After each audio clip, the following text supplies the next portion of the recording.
नूनी चिड़िया घर के बाहर रो रही होती है। वो अपने बेटे को लेकर काफ़ी चिंता में। उसकी तबीयत ठीक नहीं हो रही थी। उसे लग रहा था उसका बेटा पवन उसे छोड़कर चला जाएगा। तभी उसके पास तोता आता है और पूछता है, नूनी चिड़िया क्या हुआ, तुम क्यों रो रही हो? मैं क्या करूं तोता, मेरे बेटे की तबीयत बहुत खराब है। उसको दवाई भी कुछ असर नहीं कर रही। मैं क्या करूं, मुझे वो छोड़कर चला जाएगा। नूनी चिड़िया ऐसा करो कि इसे किसी बाबा को दिखाओ, कहीं इसके ऊपर ऊपरी चक्कर तो नहीं। तोता, मैं किसी बाबा को नहीं जानती। अगर तुम जानते हो तो उन्हें लेके यहाँ आ जाओ घर पे। कोई बात नहीं, मैं तुम्हारे पास अभी बाबा को लेके आता हूँ। तभी तोता बाबा को लेने जाता है और बाबा से कहता है, बाबा, नूनी चिड़िया मेरी दोस्त है, उसका जो बेटा है उसकी तबीयत खराब है, उसे दवाई भी असर नहीं कर रही। क्या मेरे साथ चलोगे? मुझे ऐसा लग रहा है कहीं उसके ऊपर ऊपरी चक्कर तो नहीं जिसकी वजह से उसे दवाई नहीं लग रही। हाँ चलो तोता। तभी तोता और बाबा नूनी चिड़िया के घर जाते हैं। अंदर घुसने से पहले ही पवन के अंदर जो भूत होता है वो कहता है, बाहर ही रुक जाओ बाबा, वरना मैं पवन को मार दूंगा।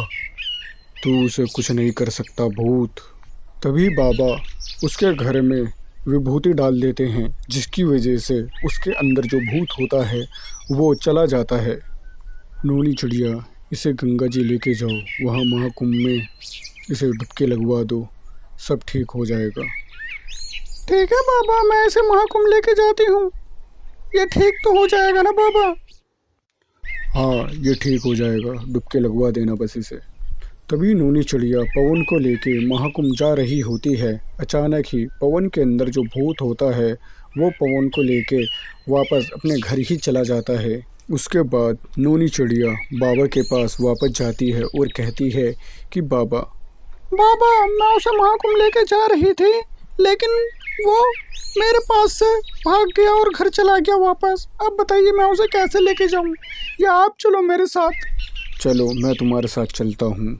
जब नूनी चिड़िया के साथ और पवन के साथ बाबा चले तो भूत आजू बाजू भी नहीं भटका और वो पवन महाकुंभ में डुबकी जैसी उड़ने लगाई, उसके बाद से वो भूत उसके पास से हमेशा हमेशा के लिए चला गया।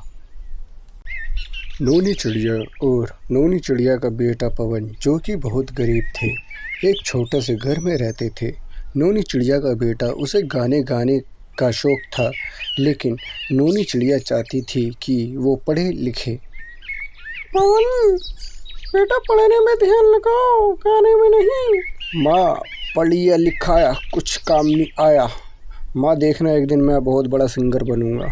बेटा, हमारे पास रहने को घर तक नहीं, तुम पढ़ोगे नहीं तो बड़े अमीर कैसे बनोगे? मैं तुम्हारे पढ़ने लिखने में कैसे कैसे पैसे जमा कर रही हूँ, तुम्हें पता है जरा सा भी? ठीक है माँ, मैं पढ़ने में ध्यान लगाऊंगा बस। पवन जब भी पढ़ता उसका जरा सा भी मन पढ़ाई में नहीं लगता। बस उसे तो गाने गाने में मज़ा आता था, कभी रैप तो कभी क्लासिकल सॉन्ग, वो तो बस इनमें ही खोया रहता था। तुम्हें कितनी बार बोला है पढ़ने में मन लगाओ, पढ़ने में मन लगाओ। माँ मैं क्या करूँ, जब भी मैं पढ़ता हूँ मेरे को समझ ही नहीं आता। उसकी माँ परेशान थी पवन को लेके। तभी उसके पास तोता आता है और कहता है, नूनी चिड़िया तुम इतनी परेशान हो? तोता, पवन को लेके परेशान हूँ। उसका जब देखो पढ़ाई में मन नहीं लगता, पता नहीं कब वो दिन आएगा जब वो पढ़ेगा लिखेगा और हमारी गरीबी मिटाएगा। जब देखो उसे गाने गाने का भूत चढ़ा रहता है। नूनी चिड़िया, ये अच्छी बात है और बुरी भी बात है। वो कैसे? उसका पढ़ाई में मन नहीं लग रहा तो उसकी सिंगिंग की क्लास शुरू करवा दो। मुझे भरोसा है वो आने वाले टाइम में बहुत अच्छा सिंगर बनेगा। तोता सही कह रहे हो, मैं उससे बोलती हूँ जाके अभी। हाँ नूनी चिड़िया, बोलो जाके उससे। तभी नूनी चिड़िया ने दिमाग लगाया कि इसे गाने गाने का शौक है, अब ये इस क्लास में पास होगा तो ही इसकी सिंगिंग की क्लास शुरू करवाऊंगी। पवन, तुम्हारे लिए एक खुशखबरी है। क्या माँ? पवन, इस क्लास में पास हो जाओ, मैं तुम्हारी सिंगिंग की क्लास शुरू करवा दूंगी। सच में आप कितनी अच्छी हो।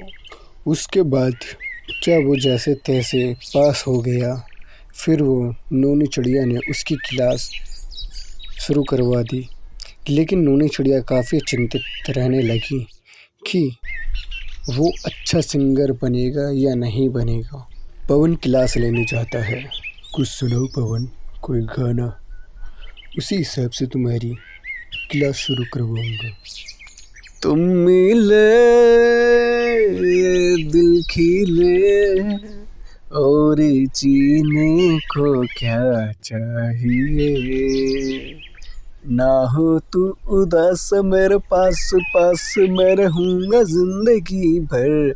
सारे संसार का प्यार मैंने तुझी में पाया, तुम मिले दिल खिले और जीने को क्या चाहिए। उसका गाना सुन के कबूतर बहुत खुश होता है और उसे कुछ पैसे दे देता है। माँ देखो, मुझे टीचर ने पैसे दिए। बेटा पवन, ऐसी मेहनत करो और अपना नाम रोशन करो। माँ नहीं, मैं आपका नाम रोशन करूँगा। नूनी चिड़िया की आंख में आंसू आ जाते हैं और वो पवन को गले से लगा लेती है। तभी वो जब दूसरी क्लास लेता है, कबूतर कहता है, पवन तुम्हें मेरे साथ बाहर चलना होगा गाने गाने के लिए। अब जितने भी कंपटीशन होंगे उसके लिए तुम मेरे साथ चला करोगे। ठीक है सर। कबूतर के साथ पवन ऐसे डेली जाने लगा और जहाँ जाता पैसे जीत के लाता और ऐसे कर कर के उसने इतने सारे पैसे इकट्ठे कर लिए। उसने ना कि अपनी माँ का नाम रोशन करा, उसने एक बड़ा सा घर भी लिया और आज उसकी माँ और पवन अपना अच्छे से जीवन व्यतीत कर रहे हैं। तो दोस्तों, कैसी लगी आपको स्टोरी, कमेंट में ज़रूर बताना। आज नूनी चिड़िया बहुत खुश है क्योंकि उसके घर उसकी बेटी आने वाली है। आज मेरी बेटी आएगी, घर को अच्छे से साफ कर लो, सजा लो, उसे अच्छा लगेगा। बहुत सारा शोर सुन के तोता परेशान हो जाता है और नूनी चिड़िया के घर आता है और कहता है, ये आवाज़ देखो, नूनी चिड़िया क्या कर रही हो? नूनी चिड़िया क्या बात है? अभी तो नया साल गया है, अब कौन सा त्योहार आने वाला है जो साफ सफाई कर रही हो? तो आज मेरी बेटी की बेटा आने वाली है, इसलिए मैं साफ सफाई कर रही हूँ। अच्छा, तो ये बात है। हाँ तोता। फिर उसके घर कौवा आता है और कहता है, नूनी चिड़िया क्या बात है, बहुत खुश हो, कोई आने वाला है क्या? घर भी चमक रहा है। हाँ कौवा, आज मेरी बेटी आने वाली है। नूनी चिड़िया फिर तो आज दावत है तुम्हारे घर। घर की साफ सफाई करने के बाद तोता, कौवा और नूनी चिड़िया घर के बाहर खड़े होकर कविता का इंतज़ार करते हैं और देखते ही देखते काफ़ी देर हो जाती है और वो नहीं आती।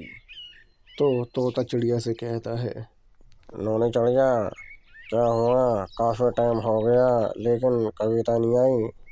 हाँ तोता, काफी टाइम हो गया, अभी तो पता नहीं कहाँ रह गई। इतना इंतज़ार करने के बाद नूनी चिड़िया काफ़ी परेशान हो जाती है और रोने लगती है।